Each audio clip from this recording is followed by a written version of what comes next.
My second issue for me right now is even more critical. Mr. President, every year, billions of dollars leave the poorer countries and go towards rich countries. Billions of dollars siphoned off by the ruling elites of the developing world.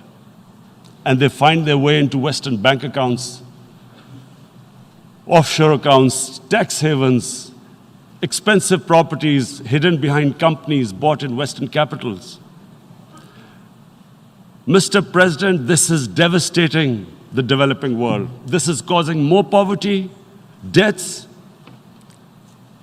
It's impoverishing the developed. Money leaves the poorer countries into rich countries, is not treated the same as, for instance, money from drugs or terror financing.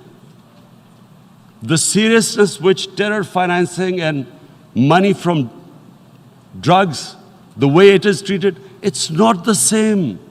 The way the poor countries are being plundered by their elites. It's not happening. In my country, when I took charge of our government a year back, in the 10 years preceding that, our total debt went up 4 times. The debt we had accumulated in 60 years, just in 10 years, it went up 4 times. As a result,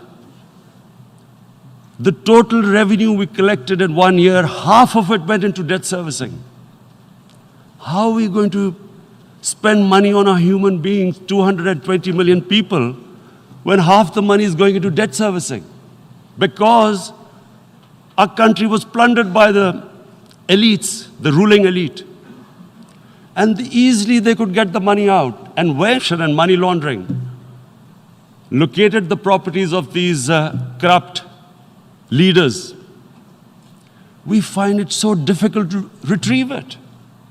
That money, if we retrieved that money, we could spend on our human beings.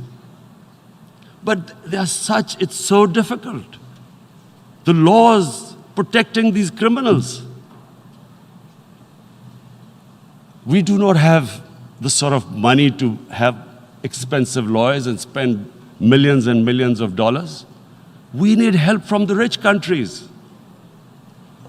And Mr. President, how can the poor countries spend money on human development, which the United Nations asks, SDG? How are we going to do it when this money can easily leave our countries? So, unless the rich countries intend to build walls to stop economic refugees coming as we see right now, they must take action. They must take action now. It must be a deterrent. Corrupt ruling elites should not be able to take money out easily and park it into foreign bank accounts and into these properties abroad. And I never understand why. Why do we have these tax havens? Why is this? Because, the world is changing. The population of the world is growing. Sooner or later, you're going to have a crisis. If the poor get poorer and the rich get richer, there is going to be a crisis sooner or later. So this is my second point. I hope that the United Nations takes a lead in this. It involves the IMF, the World Bank, Asian Development Bank. They must find a way of stopping this plunder of the developing world. My third point.